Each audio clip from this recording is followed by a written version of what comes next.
Hi Leo, welcome to Higher Source Tarot for your June 2021 tarot reading. This is a tarot reading for all Leo, Sun, Moon, Rising, and Venus. If you're new to the channel, welcome to you. I'm glad you're here.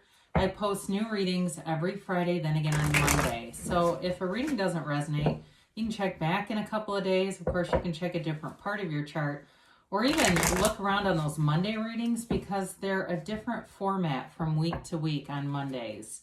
Thanks to everybody who's been watching the channel and watching readings, subscribing, and hitting that like button. I appreciate that. Whenever you like a reading, it does something to the YouTube algorithm so that YouTube will recommend the reading to other people who are searching for it. And if you haven't subscribed, I'd love to invite you to join us and become a subscriber, so then you'll know, whoa, we're going to keep those out here. We'll know when anything new is posted. All right, cards are ready. What advice do you have for Leo? Sun, Moon, Rising, and Venus. What does Leo need to know, please? Okay, so we're going to use these as the clarifiers. I think there's 3, which I like, because that's what I usually pull from the bottom of the deck. So, your current situation, you've got the 9 of Cups. The immediate influence is the Page of Pentacles. You have the 8 of Cups in your destiny, the 8 of Pentacles in the distant past. Whoops, I'm sorry. You've got the Knight of Wands in the more recent past. You've got the 10 of Swords coming towards you, but you're represented by the 8 of Pentacles. Wow, a lot of Pentacles here. The situation you're dealing with is the 6 of Pentacles. You have the King of Cups in your hopes and fears, and the Chariot is in the outcome. You always want to see that. So whatever this is, oh, whoops, here we go. Sorry, dear Lord. Okay, there was 4 here. A lot of earth here, and now in the clarifiers, it's all this air. So you've got here Gemini, Aquarius, Libra, you've got Taurus, Virgo, Capricorn, you've got water here too, Pisces, Cancer, Scorpio, just a little bit of fire though. And of course you've got the Chariot, which is Cancer energy in the outcome. So I feel like this is all about moving forward in some kind of a decision. It's like making up your mind, time to make up your mind. The swords represent the quality of thinking, right? Of using your analytical mind. But they're also nobility in the tarot. So if it's a decision that has to do with, because I right away got something material coming in here with the 9 of Cups and Page of Pentacles. If it's something to do with a decision about moving or buying something big, it would serve you well to meditate, quiet your mind, clear out all that noisy stuff, because the 2 of Swords is an impasse. It's like really being caught and not knowing what to do, whereas the Queen is complete clarity. It's also great communication. So some of you, it may do you well to talk it through with a trusted advisor. Talk it through with somebody. If you're moving to an area, find people, even message boards, forums online, something like that where you can get information. Do your research on this, they say. The 4 of Swords, though, is all about taking a break. It's getting yourself centered again. So when you're in alignment, when you are a person who understands the laws of the universe, which you are, you can have a bad day, but if you're in alignment, you'll get back to center a lot quicker. So the 4 of Swords offers you that portal to getting centered again.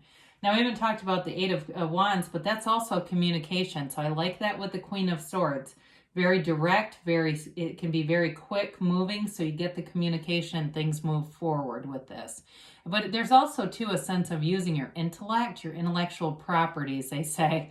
But with this, you're using your analytical mind, but it's sort of that melding between the meditation and the subconscious and the divine, along with your analytical mind. Because, we really don't, we don't completely ever snuff out the ego. It always exists. And part of that is just our ability. The reason why we need it is our ability to process and interact with this tangible world, right? If we didn't have the ego, we wouldn't be here. So it's not about completely getting rid of it, but it's about dying into spirit, becoming one with that spiritual part of who you are, which is the whole of you.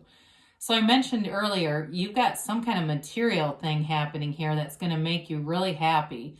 And you may already have it. It's this is your current situation. The 9 of Cups is wish fulfillment, but the Page of Pentacles brings in an offer.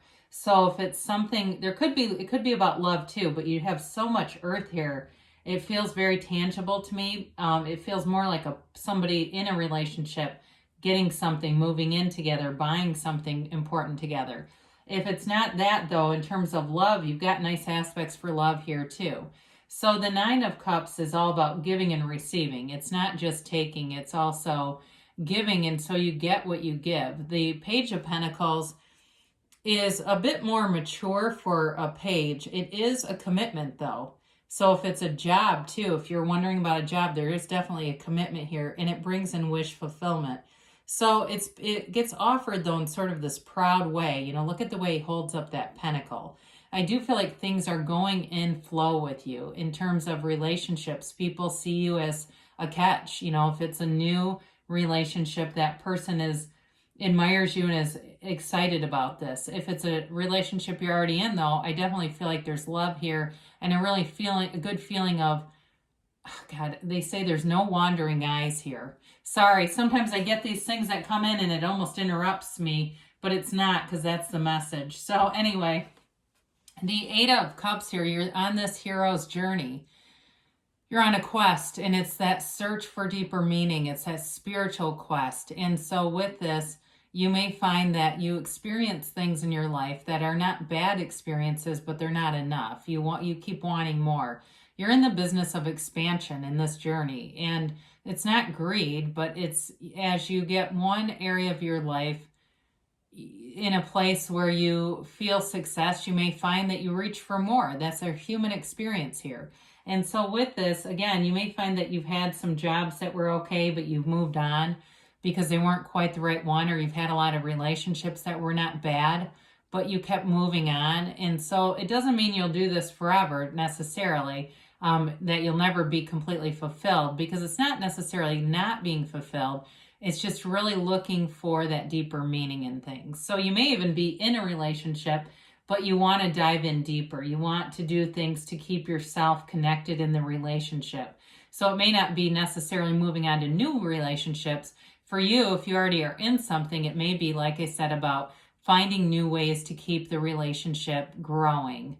And even in a career too, though, although I do get the sense with the career stuff, there's something new and big happening here.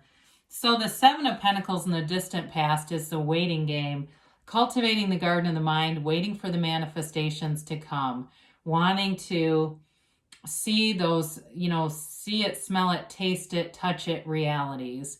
And with this, you're seeing them. It's momentum going forward. Sevens are fortunate numbers in the tarot, and you do have a couple of them here.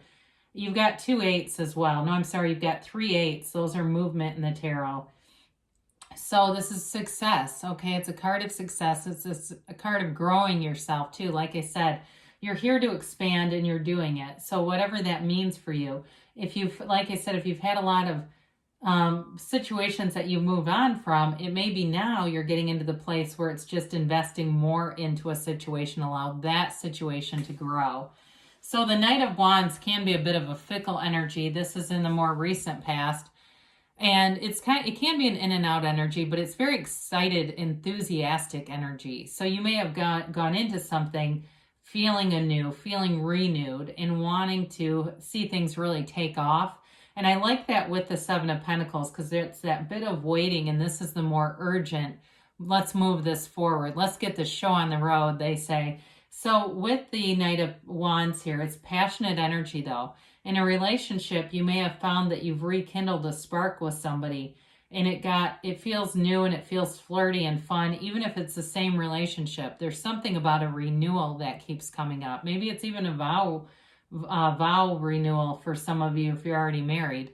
But with this, it can be a little bit of like I said, an irresponsible kind of energy, like being late for things and stuff like that. So watch out for this, because you can control that. You can decide, hey, I got that Knight of Wands showing up. I better make sure I'm on time to stuff, or it's going to piss people off around me.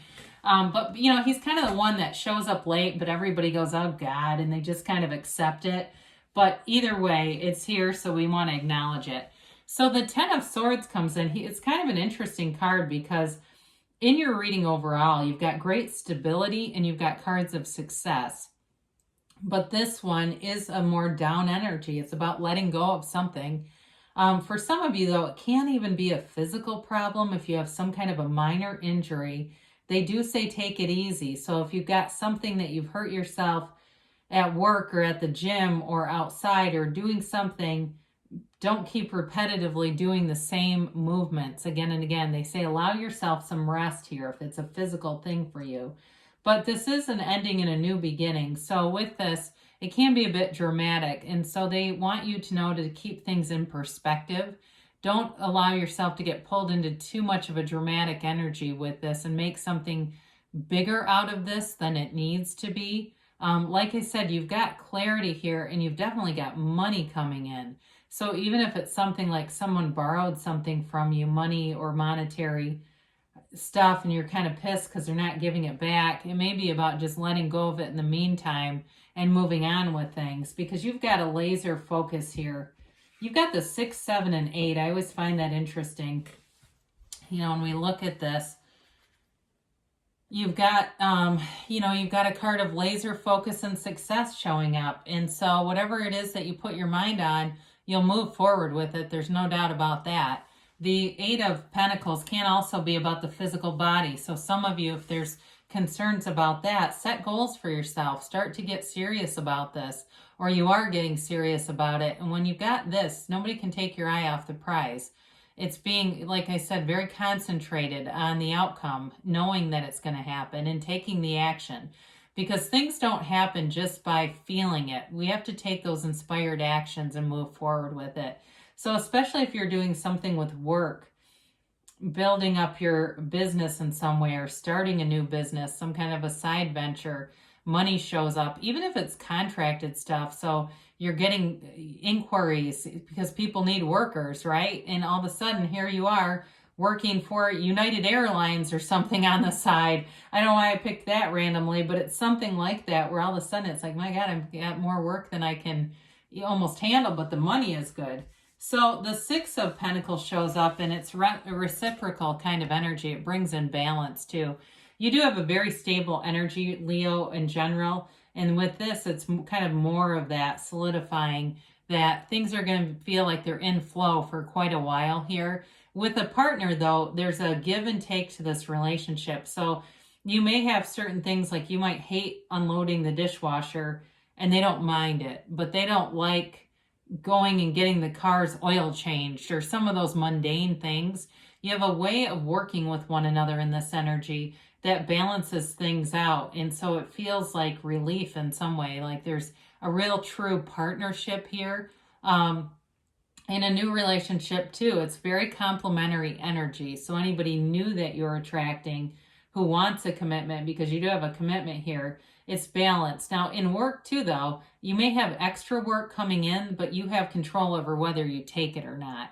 I feel like you'll be compensated, though, for the things that you do. There's no shortage here. So it's not like you're doing work and then not getting paid. So you've got the King of Cups here, and it's a very mature energy. In love and relationships, very mature, stable energy where you can be yourself around this person. And I feel like in any work endeavors too, you can be who you are. You don't have to hide anything here. There's a love around you, a vibrancy around you, and people want to be around you. They don't want to change you. Nobody's trying to make you be somebody that you're not in this energy. And I feel like it's also with you. You take people as they are, and it keeps coming back to you in that form. So the Chariot is a wonderful card, like I said, in the outcome. You like to see this because in the Major Arcana, this is when the soul learns about gains and success and victory. Anything you are trying to do here is going to be successful with this energy. It's all about bringing heaven to earth. It's major law of attraction energy. He uses his mind to have those Sphinx pull him with just his mind. He wills them to do it. They're not even connected to his chariot. So be doing those processes, visualize, see things through your first person reality as if it's already here, and have the feeling of already having it, because that's part of that chariot energy. So let's see what the angels have to say here for Leo. But yeah, that's a really great card to have in that position. It's like anything you ask, is this going to happen? That's an automatic yes, okay? So let's see about a timeline here. And a yes, no, maybe. You've got recovery. So anything physical, you're on the mend, but this is also spiritual recovery. And I feel like it's recovery over some of the air energy here in terms of the thinking components. You've got the situation will improve. Well, I would agree with that with the tarot too. You've got listen to your intuition. So allow your intuition to be your guide. It's your best guide, quieting your mind so you can really hear your higher self guiding you. They say in the near future, and you've got a yes. It's an emphatic yes. We said the Chariot was a yes. Well, you got it again here. And this is you create your own reality. You are the center of your own universe. Man becomes what he thinks about. So utilize that to your advantage here because you can have, do, or be anything. Good things are coming for you, Leo. I love you, and I'll be back again soon.